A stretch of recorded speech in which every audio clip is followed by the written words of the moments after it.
sobre lo sucedido ayer en el Congreso de la Nación.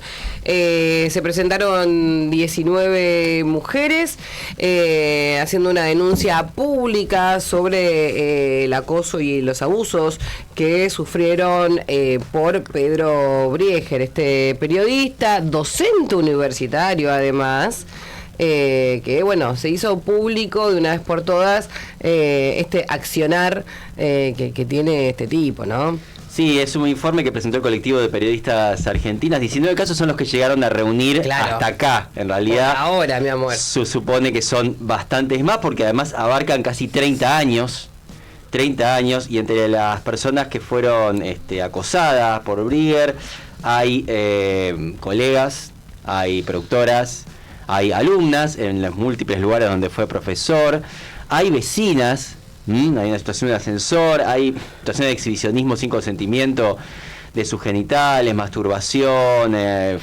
frases, bueno, en fin, una larga lista de situaciones que fueron descritas.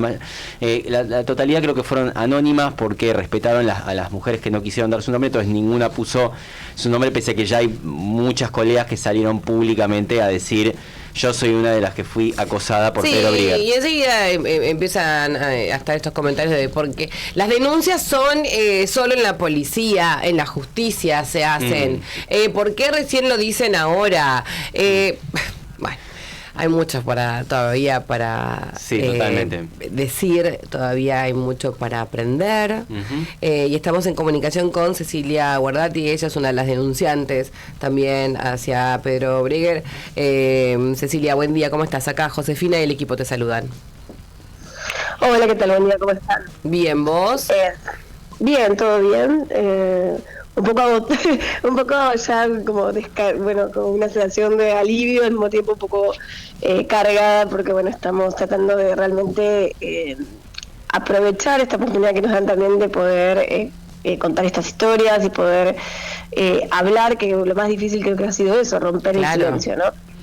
Eso te iba a preguntar, ¿cómo estás vos en particular en este después, ¿no? Porque es muy liberador y sin embargo también aparece todo un hateo y todo un aparato malicioso o de falta de entendimiento, ¿no? Ante estas situaciones que hay que bancar.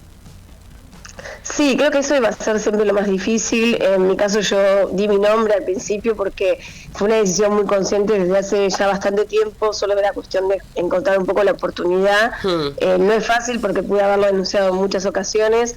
No era un tema, era un tema que yo había minimizado también y que no era prioritario en mi vida en un punto, pero que lo había puesto un poco debajo de la alfombra y que en algún momento uno básicamente cuando está en diferentes situaciones de su vida dice quizás ¿qué tengo más que resolver? ¿No?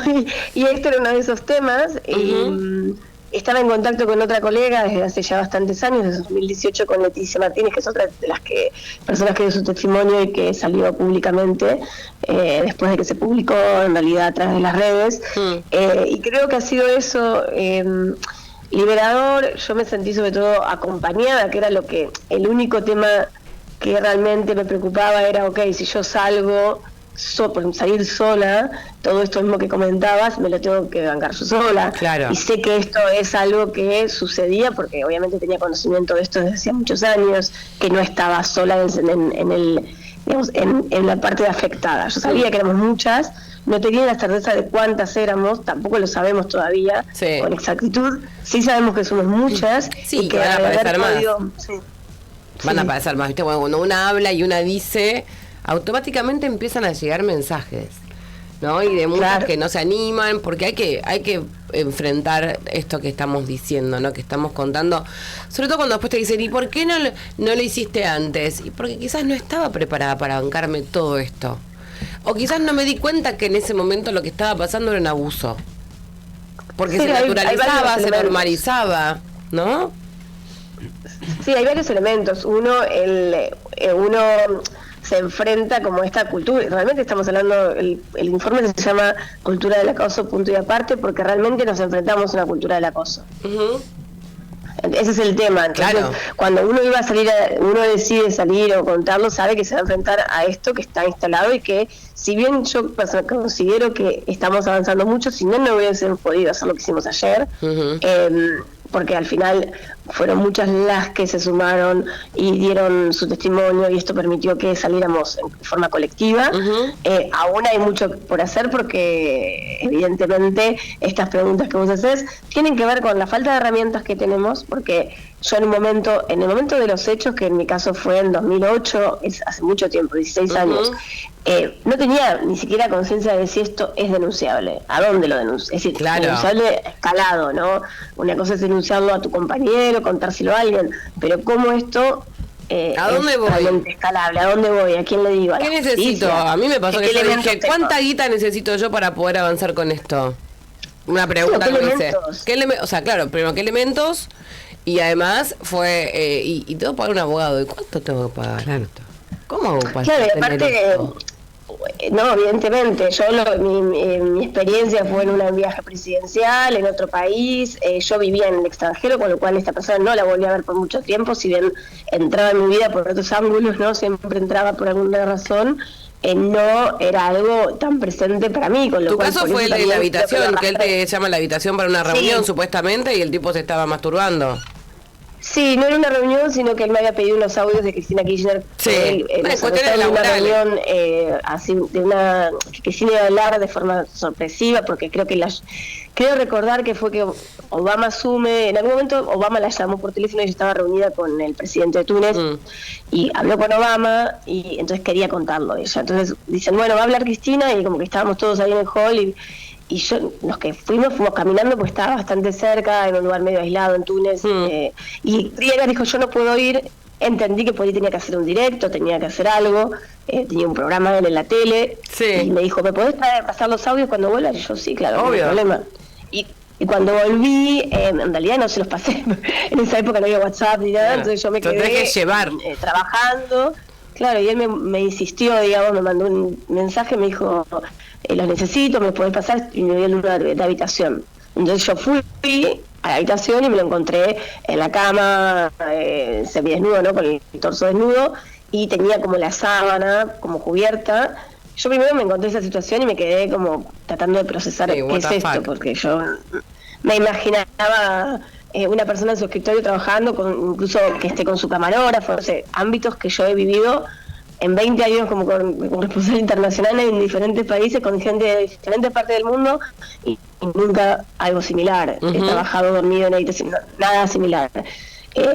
Entonces, nada, me lo encontré ahí, y cuando mi cerebro se dio cuenta que mi mente estaba ahí petrificada, él hablaba y me di cuenta que se estaba masturbando. Pero eso me tardó, no sé, no te podría decir si fue un minuto o dos, lo que tardé de quedarme ahí parada escuchándolo mientras él se masturbaba. Yo de ahí me fui, y al día siguiente, lo único que más me acuerdo, así bastante nítido, es que como era una comitiva, los periodistas íbamos en una camioneta, cuando yo llegué a la camioneta a la mañana temprano, él estaba en la primera fila y yo me fui al fondo. Claro. Y lo miré. Sí, tratar de mantener distancia, de no cruzártelo más, y además en ese momento decís, ¿qué hago? A ver, ¿qué voy a hacer?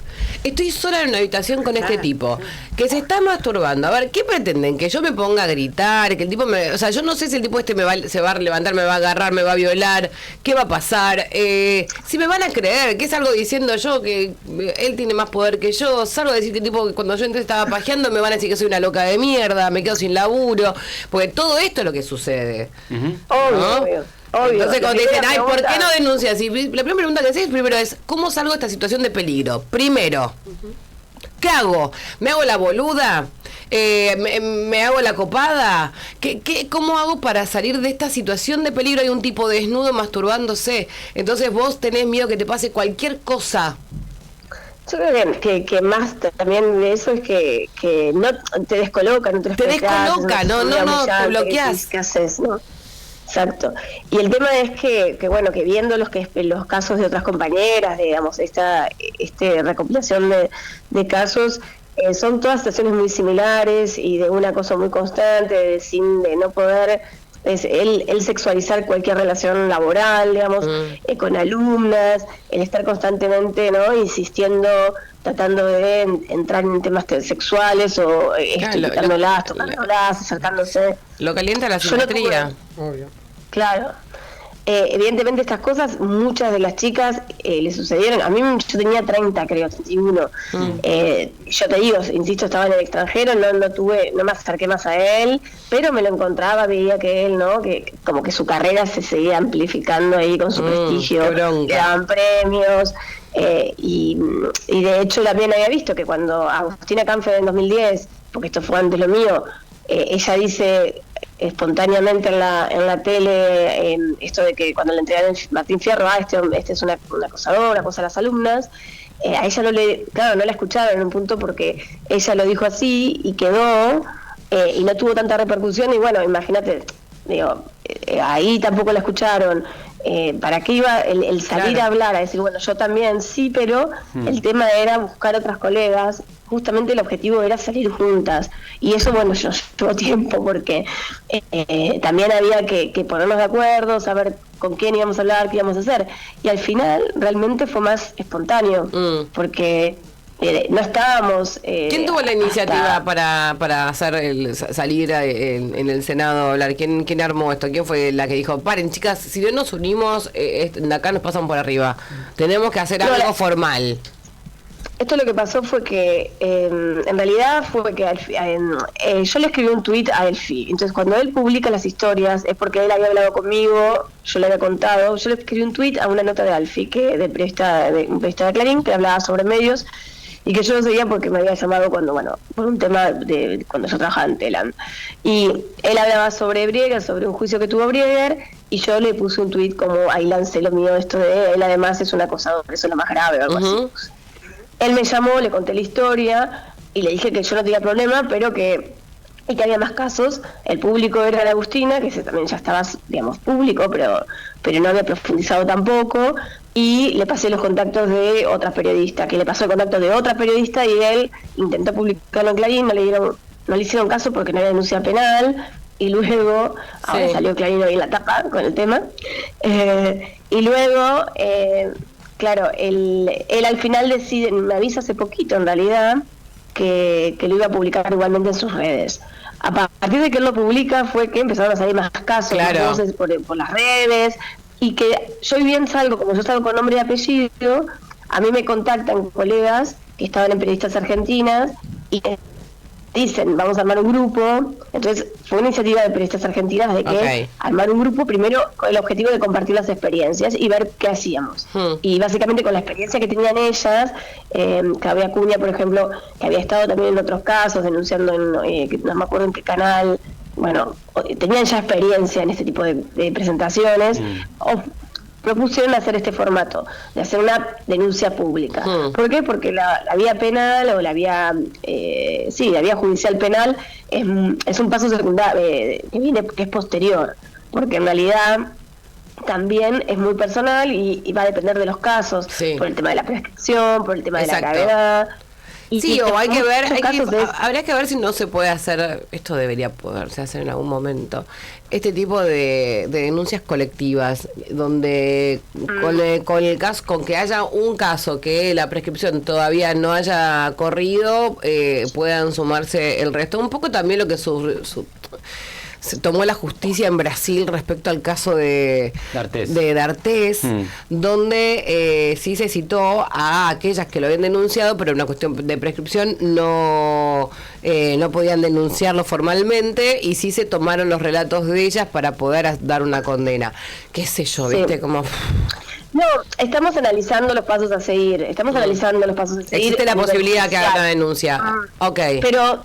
Pero el primer paso era de romper el silencio, hacerlo público, pedir una reparación que pasa por esto del pedido de disculpas. Lo que mencionabas al principio, obviamente, yo de hecho yo no uso mucho las redes menos para ese tipo de cosas, pero estos días las estoy usando y las utilicé y me han llovido como críticas de, solo piden disculpas. No es que solo pedimos disculpas.